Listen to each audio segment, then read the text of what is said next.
வணக்கம், இது உங்கள் சிவி ஜோன். எல்லாரும் எப்படி இருக்கீங்க? இப்போ பார்த்தீங்கன்னா லைவில் வந்துட்டு நம்மளுடைய முத்துக்குமரனுடைய ஃபேமிலி வந்துட்டாங்க. அதுக்கு முன்னாடி பார்த்தீங்கன்னா வீட்டில் இருக்கவங்களாம் வந்து அக்கப்போர் பண்ணிட்டாங்க. முத்துக்குமரன் கண்ணை கட்டி அவர் வந்து அக்கப்போர் பண்ணிட்டு இருக்கும்போது திடீர்னு பார்த்தீங்கன்னா ஒரு பாட்டு வந்துச்சு. அதான் அதுக்கு முன்னாடி பிக் பாஸ் வந்துட்டு முத்துக்குமரன் மட்டும் ஃப்ரீஸ் அப்படின்னு சொன்னாங்க. இவர் ஃப்ரீஸ் ஆகிட்டு இருந்தார். அதுக்கப்புறம் நல்ல ஒரு பாட்டு, ஒரே ஒரு ஊருக்குள்ளே, அந்த பாட்டு சூப்பராக போட்டாங்க. ரெட்டை பிள்ளை பெற்றது யார் அப்படின்னு சொல்லும்போது ஸோ ட்வின்ஸு அப்படின்னு இருக்கும்போது நம்ம அந்த ஸ்டோர் ரூம்லேருந்து முத்துக்குமரோட அம்மா அப்பா வந்தாங்க. இவர் அப்படியே அசையாமல் நின்று இருந்தார். எல்லோரும் பாரான்னு சொன்னதுக்கப்புறமா திரும்பினார். ஆனால் முன்னாடிலாம் இந்த ஃப்ரீ டாஸ்க்குன்னு ஒரு இது இருக்கும், அப்படியே சைலண்ட்டாக இருப்பாங்க. எனக்கு இந்த ஃப்ரீ டாஸ்க்குனாவே இந்த ஆரி அவர்கள் அவங்க பாப்பா வந்ததுக்கப்புறமா அழுதுகிட்டே உட்காந்துருப்பா. அதுதான் ஒன்று கண்ணுக்குள்ளே நிற்கிது, சான்ஸே இல்லாது. அதுக்கப்புறம் அவங்க வந்தாங்க, வந்து கட்டி பிடிச்சி அழுதாங்க. ப்ரொமோவில் ஏன் அழுதாங்க அப்படின்ற விஷயங்கள் நம்மளுக்கு தெரியல. ஆனால் அவங்க ஏன் அழுதாங்கன்னா வந்தவொடனே மன்னிப்பு கேட்டாங்க.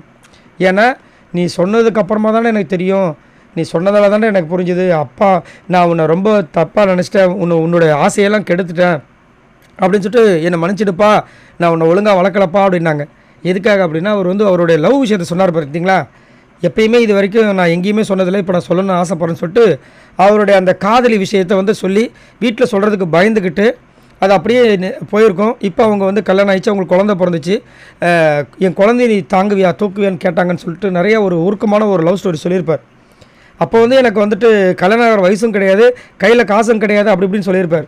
ஸோ அந்த விஷயம் அம்மாவுக்கு தெரியாமல் போச்சுப்பா, என்னை மன்னிச்சிருப்பா அப்படின்னு சொல்லிட்டு அவங்க அங்கே கேட்டது அப்படியே பயங்கரமாக கண்கலங்கரமாக இருந்துச்சு, செம்மையாக இருந்தது. ஸோ ரொம்ப கஷ்டமாக இருந்துச்சு. ஆனால் சூப்பரான அம்மா அப்பா, ரொம்ப அப்படியே அப்பா சாமி இவ்வளோ தான் வாயில் வருது, என்னடா அப்படின்னு கூட வரல. இது வரைக்கும் வாடா போடான்னு கூட நான் கேட்கல. ரெண்டு பேரும் பேசுறத வச்சு பார்க்கும்போது சூப்பராக இருந்துச்சு. அதுக்கப்புறம் வீடெல்லாம் போய் சுற்றி காமிச்சார்.